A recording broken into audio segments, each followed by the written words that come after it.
Hi, Keith Livingston here with Healthy Intelligent Training. I have with me today Joe Murphy. Joe was a top Victorian runner in the early and mid-80s and won a number of state medals and titles. And we're talking about how Joe started in running and our earliest recollections of each other. So over to you, Joe. Yeah, well, my earliest running, it was I started running with Footscray Harriers, who no longer exist, like many other clubs in Victoria. But it was a good time, and I moved on to Williamstown later on, simply because I thought I was good enough to run A grade, and Williamstown was an A grade club, and met some lifelong friends out of Williamstown, Aero Karen and Terry Phelan and a few others. The days where they introduced me to long running as the basis of your training, probably Terry Phelan from the Lydiard background, I think. And then once Williamstown dropped out of A grade and the club didn't really want to pursue another tilt at A grade interclub and in the winter then. So, and my good friend Phil Cuff had moved interstate, and Aero, another lifelong friend, he'd gone to America on a scholarship. So I gravitated towards the pack in Melbourne and the Fernie Hills running on Sundays, and pretty much probably that's where I met you when you came across from New Zealand to join Glenn Huntley. Yeah, so bit of a mixed bag at my start in running, but I just simply loved running, I guess, and like anyone else had ambitions of I suppose running for Australia, but to get the best out of myself. I suppose that was the underlying thing, and that's why I kept pursuing a higher level of running. Thoroughly enjoyable time. Yeah. Recollections of you are in a state 5,000 metre title, a very hot day, about 30 degrees, I think. You taking off with a kilometre to go with you and Wilson and a young guy with them, a few years younger than us. And you just took off with a kilometre to go. And I was sort of fancying myself as a chance to, if not win it, get a medal. But three of you all took off together, and I thought, oh my gosh. So I thought, oh well, all I can do is hang in. So just hung in, and but you and Ewan just cleared right out. So the young guy who took off with you, he started turning around a bit on the last lap because there's no hope. Yeah, no hope. And he turned around just one time too many. Over his right shoulder, he's looking back. And you know when someone's turning around that they're not looking forward, they're looking backwards. So if they're looking backwards, they're not looking forwards. And so it's like a metaphor for distance running and all that. So anyway, that young guy turned out to be Steve Monaghetti. Yeah. And at that stage, he didn't have a kick. And but certainly you and Wilson still had a kick. Yeah, he sure did. Yeah, so I think he got the better of you up the straight, didn't he? He did, yeah. That was an interesting race because, mine was coached by Rab, Chris Wardlaw, and so was I. And before that particular race, Rab said he agonised to tell me what tactics Mono was going to use, but in the end he said, yeah, I'll tell you what he's going to do, so at least you're aware. And the plan was for Mono to, go hard at halfway. So all I did was focus on Mono for the first 6-7 laps, and then Mono didn't really go hard. I felt that he never went hard at halfway, so my confidence picked up immeasurably at that point because I thought, well, I'm going all right, and he hasn't gone yet. So when they did go, I always in myself I could run a good last couple of laps, I felt, and so I knew I was in with a chance. But yeah, that day, 300 to go, I thought I had Ewan, and I waited and waited and waited, and I thought I was going to pass him in the home straight, but he just held me out, I think, by maybe half a second or whatever. It was very close. Yeah, I underestimated him. He was a very, very strong runner, Ewan. Very deceptive, I'd say.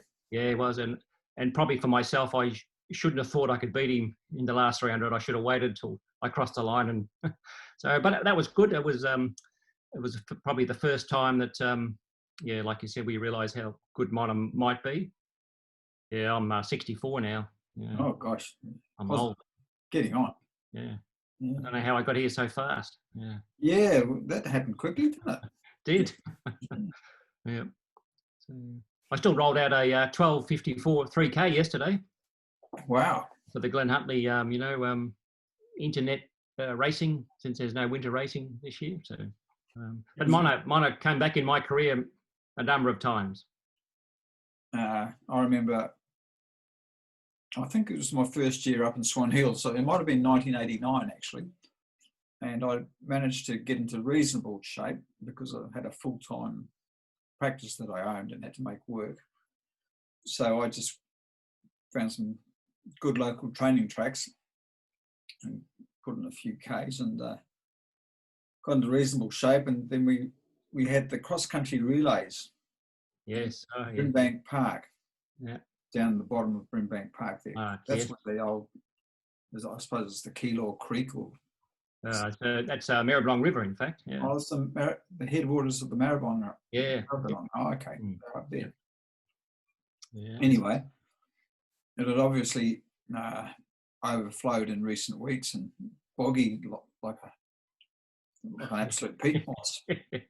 And so I remember I was second to last leg and you were last leg. Yeah. And one of the guys in the club, who's a bit of a worrywart, was jumping up and down and saying, "Oh, you've got Sean Crichton on your leg, Keith. Yeah. You know, you've got to watch out for him." You know, A young Sean. Yeah. Yeah. Yeah. You know, and he said, "Oh, he's really good." And I said, "Oh, yeah, okay. I'll just give it back." And so, yeah, you don't need advice like that when you. No, that's right. No, you need to be pumped up rather than the other way. Yeah. Yeah, yeah. So I just this guy. Anyway, I thought, right, well, I'm up against it then. So I made very sure that I cleared out and Sean Crichton gave, you know, because I had guys yelling out spits. Yep. And I managed to get,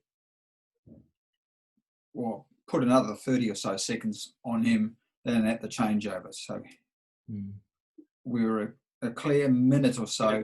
Minute plus, I think, yeah. Yeah. By the time I handed over, I think I was within 200 metres of him, but I just made sure I just push it right out. Yep. And I come into the final stretch and hand over to you, thinking, oh, he's never going to catch Joe. One that was on the last leg. Like, you were running really well at the time. Yeah, I think I was going pretty well. Yeah. Because a few weeks later, you did get fifth in the. Yeah, I think in that relay, you and I were certainly in the top 10 times for the day. I mean, I didn't run badly in the relay. Well, and I was, like I say, I was 35 seconds faster than Sean Crichton that day. And he was, the next year, he was a Commonwealth Games steeplechase runner. Yeah, that's right. Yeah, he had. Very talented. Yeah. So he was on the way up. But on that day, he wasn't. He was a bit off. He might have overdone some session or something. We'll credit him with that. So yeah, we'll be nice about it. Yeah. Yeah. But yeah, that was a tough relay league because, like you, I didn't think Mona was going to catch me, and you know, I was running pretty well. Yeah. But I remember towards the end of the first lap, I think Trevor might have been there somewhere there, and I could hear it. There was a lot of people cheering, you know, the league, but I couldn't hear what about. But at some point towards the end of the first lap on that day, Trevor turned up and said, you know, he's flying, mate, or words to that effect, you know. I'm thinking, oh, well, yeah, okay, good. Then in the second lap itself, the people the spectators were getting more and more animated, you know, and there was noise the whole way around. And I knew then Mona was obviously coming because I could hear him, you know, yelling Mona and stuff. And you know, as Max Little used to say to me, if you're in front and and you're going flat out, they got to go flat out or to pass you, you know. So I'm thinking, well, he's not going to get me. I'm running pretty hard here. Mm-hmm. Anyway, I think maybe 250, 300 to go. You had to go down the hill and then come up a short little sharp, maybe, you know, 20-metre hill. And that's where, and we had about maybe 200, 250 to go. And that's where Mona got me. And right at the top of the hill, and he said to me, "Sorry, Joe," and kept going. And Oh, yeah, so that was my 15 minutes of fame, I guess, because Len Johnson mentioned me in his top 10 Athletic Australia moments, which is Mona's relay. So I've got a claim to fame that, if I yeah, had beaten yeah. Mona, then I wouldn't have got mentioned in Len's top 10 maybe. So, but yeah, he was flying that day. He was really flying. Yeah. So. And And then, it wasn't running bad because the next week was the National Cross Country in Ipswich up in Queensland. And Mona won by more than a minute, I think, from Mel Norwood. So, and Mel was a pretty good athlete. oh yeah, I flattered with Mel for a Yeah, and good while. there was a couple of Kiwis that beat me. I can't remember who they were. Dave Buzzer from England. So I think I was the 5th Aussie. So, I was running pretty well. So, but it just shows you the talent Mona had. And, it was a future, showing what he was going to do in the future, I think. So now I think then on that trip in Brisbane, we all went to the pub later on, and Trevor was the team manager. And it came to my shout, I think, and I was going to buy Mona a beer. And when I came back with the beer, they'd all gone home on the bus. And Trevor said to Mona, "Where's Joe?" And he said, "Oh, no, he's gone home, I suppose." So I had to walk home from the pub that day. Oh, that's shocking. It was a good trip. Yeah, it was a good trip. You got in with the crowd, the pack. The pack, the Melbourne pack. The Melbourne pack, yeah. So yeah, that was. I wasn't too sure about the Melbourne pack when I first rocked up in Melbourne, because they seem to have odd habits. They were all like very pleasant, very well-mannered gents, So the New Zealand running scene is a bit more rough and ready than that. It's more like the football scene over here. Oh, okay. So, like if you're in a road relay, you'll have rival teams throwing stuff at you, like oranges or cans or something. Yeah, just making it hard. But very scholarly, gentlemanly scene with all these, rather well-educated, erudite athletes. And the first thing I recall about, first of all, Victorian running was everyone spoke funny. They used to call Trevor Vincent TV. What struck me as unusual is one day I was warming down or cooling down after a 1500 race at Olympic Park, and there was Steve Foley cooling down with Peter Burke. Okay. All they were talking about was football. Yep. So here's one guy who qualified for the Moscow Olympic 1500. Yep. Cooling down with Peter Burke, who won the Commonwealth Games 800 and had a 144 high. Yep. Two world-class athletes, and they're talking about football.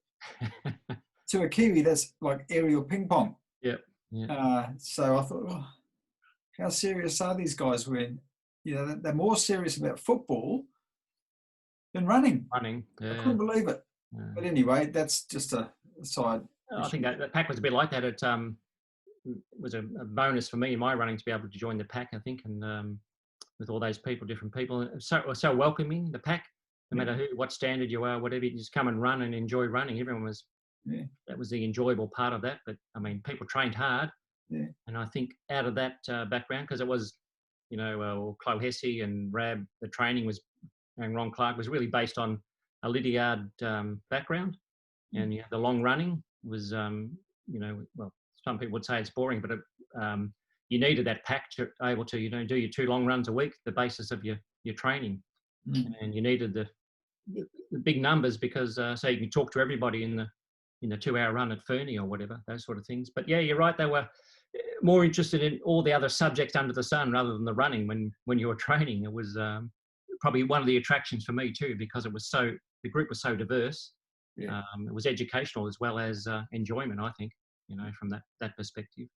Although I was, when I first joined, I was in awe, of some of those people in that pack, Rab, like I mentioned, Steve Foley, Max Little, Dave Chettle, even Len Johnson, all those people were really good runners, and they were so welcoming to come and run. Oh, Deke, I suppose, by wasn't in awe of Deke because I knew Deke, you know, when we were in high school from running. So he was. Oh, okay. So you ran in high school. Yeah. So I mean, I'm in awe of Deke's performances, but I'm not in awe of Deke because Deke's just, you know, like one of you and I. You know, he's just a bloke. Did you go to school with Dick? No, not same school, but just in the same era. Okay. I met him, you know, at inner school stuff, like the state school boys, those sort of things. Just, I don't know how, you know, just one of those things where you get to talk to people, and he was very you know, approachable and that sort of stuff. And I think then I won the under-17 Victorian schoolboys cross country, and Deke introduced me to Pat Clohessy. You know, I didn't know who Pat Clohessy was, and the first thing Pat said, you know, as he always done, always a positive thing. That was a really good run. I'll get you some shoes from Adidas. You know, oh, this is fantastic. This is a kid from Sunshine, you know, goes to school in Braybrook, and someone's going to send me some free shoes. I was hooked on running from that day, you know. So you weren't running in a Catholic school? Oh, yeah, I was at a Catholic school, yeah. We were, you know, in Braybrook, western suburbs. Not that it was a big school, but we, because we had a sports master who was keen on running, he made sure we entered the schoolboys cross country. So there was no real program. And that year, I forget, 1972, yeah, I won the under-17. And I got a letter from Ron Clark and the shoes. I still have the letter from Ron Clark, you know, wishing me well in running. And I haven't got the shoes, though. I should have kept them. They would be worth a fortune now. So he was doing Adidas then? I thought he was a Puma guy later on. Well, no, I think Clarky the done. Coq Sportif. No, he bought that brand to Australia, the Coq Sportif, but he was associated somewhat with Adidas in the early 70s, yeah. So that was pretty good, I thought. Then the next time I ran into Ron Clark was when Dianne and I had the Melbourne Marathon, and Trevor took me down to Ron Clark's office in St Kilda Road, and we were going to put on an event for him, which never eventuated. So, but yeah, I mean, there's a guy I was in awe of, you know, but he's one of the all-time greats, yeah. But I was a great guy. Yeah. And like, he didn't know me from a bar of soap, and I was just this Kiwi student who'd rocked up, and he gave me the Coq Sportif shoes. Oh, yeah, yep. And said if I wanted to do have some part-time work in his gyms, no? warehouse in, that I could do that. But I lived on the other side of Melbourne, really, so it wasn't practical, but it was a very nice offer. But he was really very pleasant, good to deal with. Yeah. I still had pictures of Deke at my 21st. Oh, okay.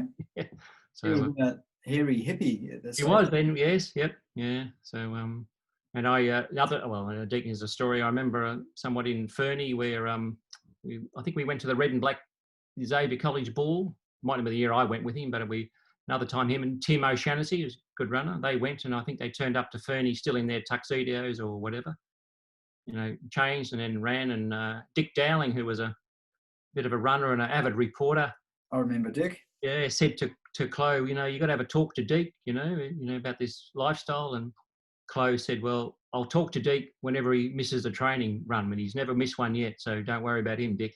He's still going all right. So, you know, he lived a good life, Deke, but, you know, he was still committed to his running back then. Yeah. So they're the enjoyable part of running with a big group, I think. Yeah. All those sort of stories and stuff. Like Rad would, you know, probably start an argument, or someone else would, or a discussion, just to take the time away when you're running those long runs. So it was entertaining stuff in that period of time. That's what Damien Cook was saying. He was saying that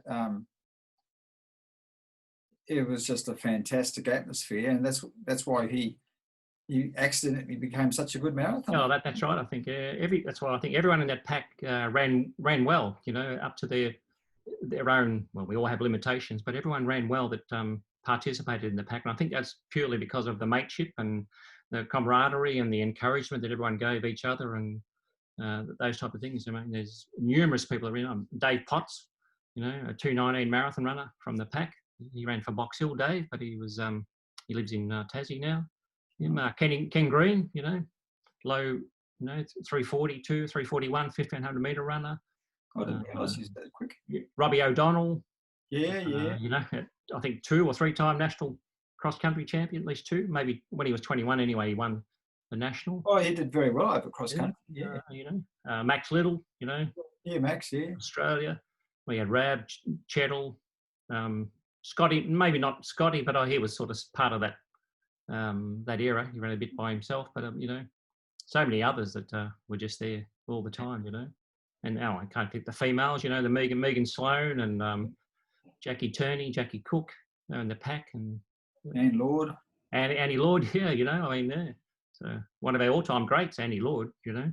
Yeah. So, and a distinguished career as an administrator and, you know, a board director, you know. She's really, a lot of the people in the pack like Anne, they've contributed to the sport beyond just the running. I think that's the other thing that's come out of that pack, that everyone's willing to contribute and give back to what we've got out of the sport, you know. And so as we go back to Rab, I mean, he's one of the ones that really has contributed. He's influenced so many, you know, athletes, and probably still today influencing athletes running and their training. But he also influences, I think, the culture of our sport. So that's important, I think, too. Yeah. So. Yeah. So you were running very well as a youngster before you moved across to run with the pack. Yeah, I was at Williamstown and I was running pretty well. I ran 3:47 for a 1500. Yeah. I came last in the Victorian Championships.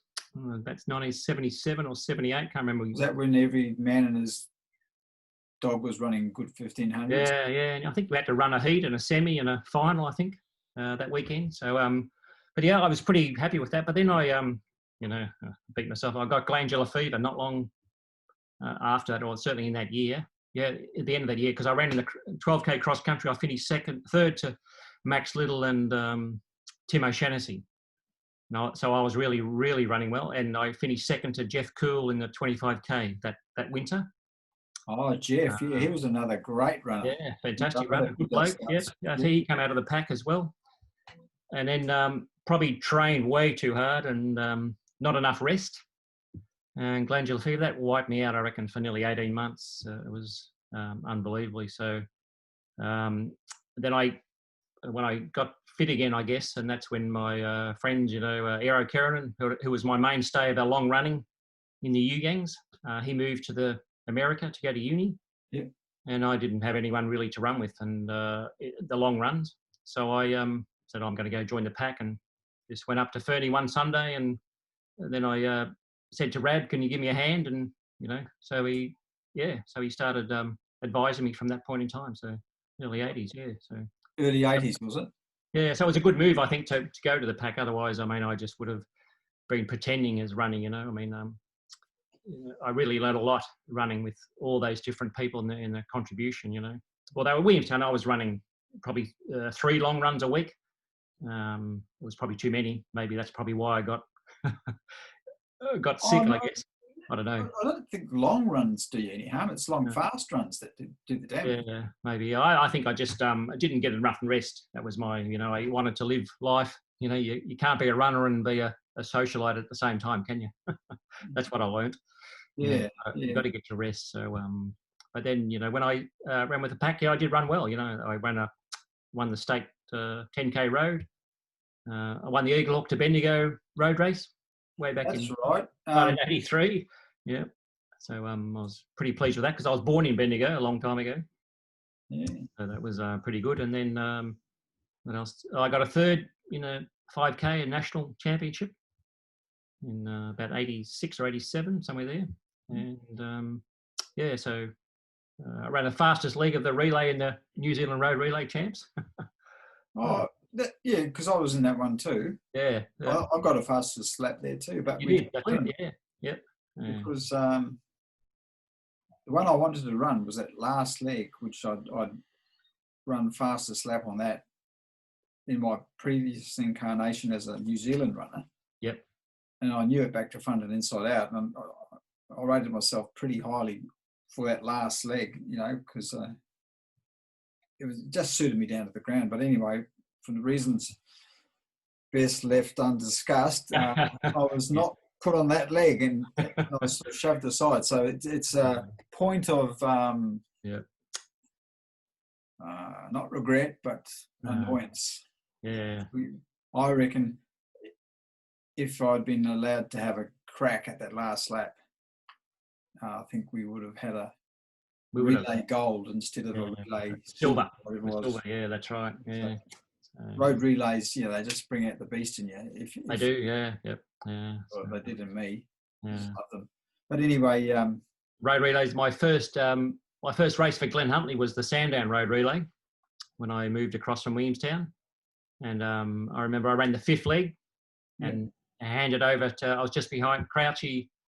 Might have ran the same league, but I just handed over to Deek, and maybe Croucher in the last league, and Glen Huntly won. So that was my introduction to Glen Huntly, and well, Glen Huntly won everything, didn't we? yeah, that's right. But I felt pretty chuffed the fact that I hadn't been a member, and Trevor picked me in the A team, so I was pretty pleased with that. So, and then at the great afternoon tea at Glen Huntly, Gus Theobald.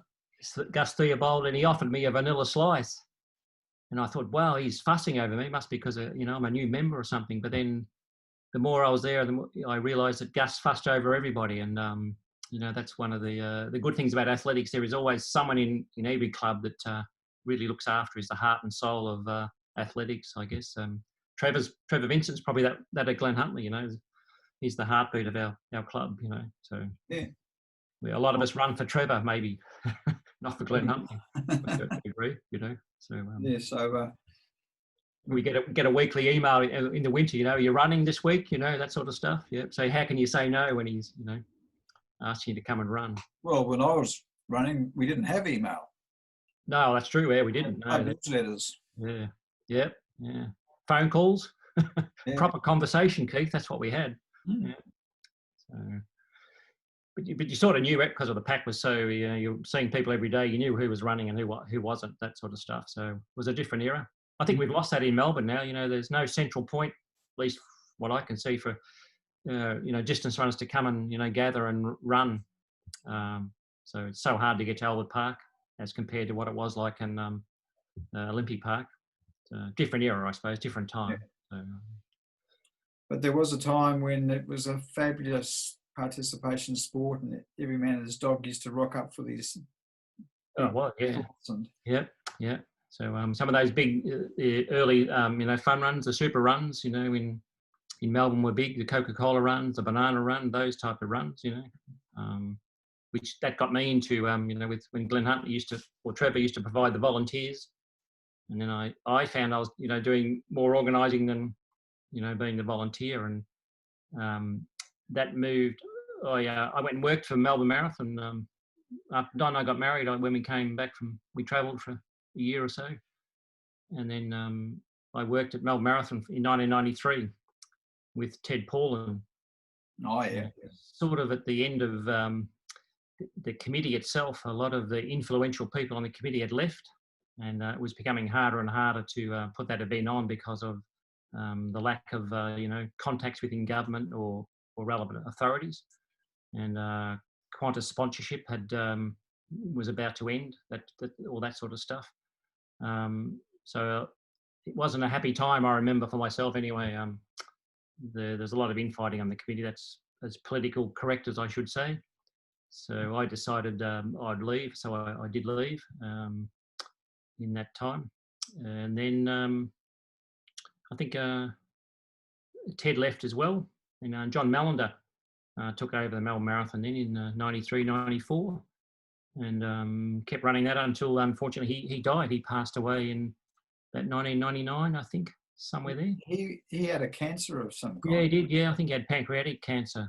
Oh, yeah. So shocking for him. Yeah.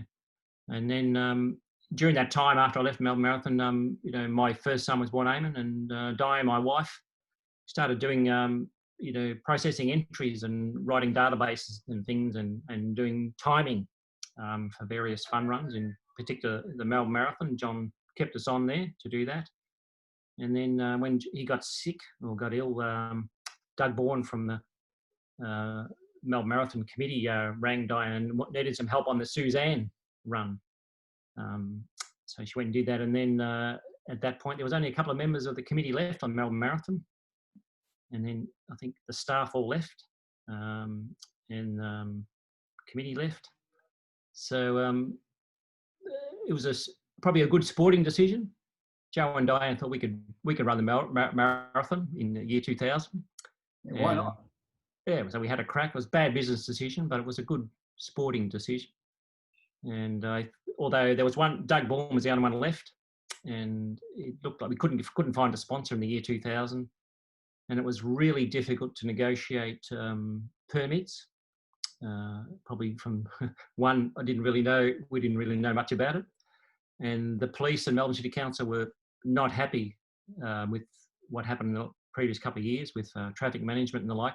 And it was really the crossover from a volunteer organisation into moving into more professional traffic management and risk, all those sort of things come into play.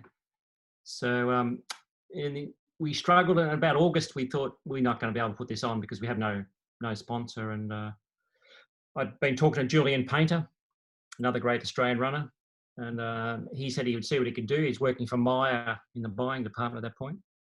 And we literally went out for lunch one day, Dianne and I and Doug Bourne, and thought we'll wind this thing up because there's no future in it. So Doug had said he's out. He didn't really want any more involvement with it. And I walked back into the office we had in North Fitzroy at the time, and said to Dianne, well, we'll pack this thing up and that'll be it. I'll go back to work somewhere.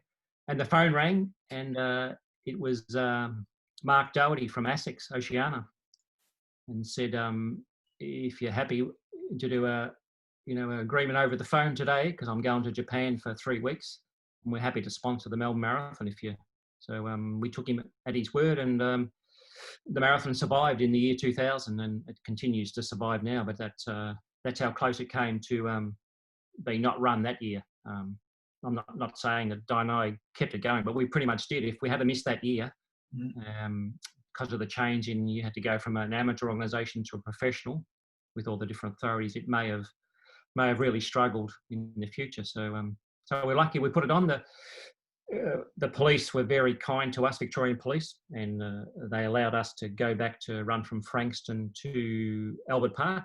Melbourne City Council didn't want it back in the city of Melbourne because of the issues they had the previous 2 years, and a lot of complaints. Nobody's fault, it was just the way life was. I think there was more and more residents moving into the city and become more influential than previously.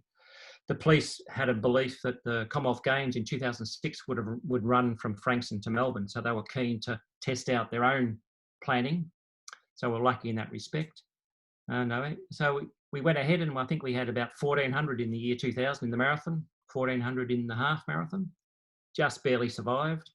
It grew steadily over the next few years, and we got a much better working relationship with Victoria Police, the Melbourne City Council and the like. To that end, the Melbourne City Council wanted it brought back into Melbourne. They really worked hard on us. And so the last year that we were involved, Dianne and I, it was 2005. They allowed us to finish back at the Art Centre. And I think that was really big. It really was if you like, the baseline again for when we passed it on to IMG, for them to improve it, because they had a much bigger political influence, I think, and they could open many more doors than our Dianne and I small company. So I guess we could say we're part of that history of the Melbourne Marathon, and that's when I spoke before about everyone contributes to the sport. I think that's our contribution, the enjoyment I got out of running. My contribution was that I contributed to make sure that mass participation event stayed in Melbourne. Yeah, so yeah, well, that's a great contribution. It was a lot of hard work and nearly killed us, I can tell you. We didn't have enough. We never had enough people, never enough money. I was lucky that Dianne was able to turn $1 into $2 and do stuff, those sort of things. And everybody multitasks. We come from big families. Dianne's one of 7, I'm one of 8. And I reckon, there's probably out of the 70 key staff we had, probably 40 of those were family, all working for nothing. But that's what big families do, I guess. So it was a good time. I mean, a really good time. It was an enjoyable time, but I was glad that we finished in the end, because the kids were getting older, and we couldn't put that time that was necessary into it in the future. So yeah, so a good time. I think in one that last time, I think the MCG wanted us to finish at the MCG in 2005, but we simply didn't have the funding to do it at that particular time. But I think that's proved that it's been a bit of a winner now for the event itself to finish at the G and Iconic, stadium and all those sort of things. Yeah. Well, that's the selling point, isn't it? It is. You Yeah. finish in the G and have all your photos and everyone's there and all that. Yep. Yeah. So Carry on. Yeah. Yeah.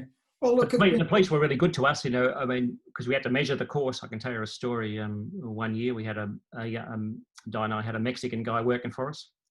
He'd worked on the international triathlons and the Mexican Marathon. He's out here studying, and the police gave us a police car one day to measure the course, to follow this. We had to measure it on the cycle. Yeah. And it was raining, and we stopped halfway in. To have a coffee and stuff, and because it takes such a long time, it took about 5 or 6 hours to measure the course because you had to stop, start, and take measurements. And it was raining, so the police officer in his car gave Eduardo and Jeff Hook, the course measurer, a police raincoat, yellow ones. Yeah.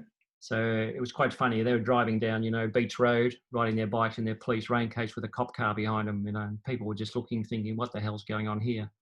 But that was a bit of you had to be there, I suppose, to make it sort of funny. But we got that for nothing, and then we really should have been paying a lot of money for that. And so we were quite lucky. Hey? For a raincoat? Oh, no, for the police to come out and spend a whole day measuring the course, but the raincoat, yeah. Shanking your chain. Yeah, right. That's one of the other, the other thing was, when I talk about professionally, the traffic management and police costs in the end, plus the insurance were unbelievably costly to put that event on. Oh, the insurance would be a killer. Yeah, our insurance went, after 9/11, went from $5,000 to the last year we did was $60-something thousand just for the day. Boston Marathon bomber. Yeah, all those things. They would have added to all that sort of stuff. Yeah, yep. Yeah. It's a big risk, and when you've got 800 people volunteering their time to carry that risk of looking after those people as well, it's an onerous task. You can see why people don't put on events, I think, anymore, because it's so hard in that respect. But that's where society is, I guess. Yeah. So. Thanks so much, Joe. Cool. Thanks, Keith. It's good to catch up, mate. It's good to catch up and relive our youth. Yeah. Yeah. Well, I'm still a youth. Who am I? Well, I think I am, because I ran 12:54 yesterday for 3K in the Glenn Huntley Internet Winter Series. But, you're not, because you said that earlier and you've forgotten. I did, yeah, there you go. So I'm getting old. There you go. So good note to end on. Yeah. Okay. All right, mate. Take care. See you soon. Okay. Bye. Bye.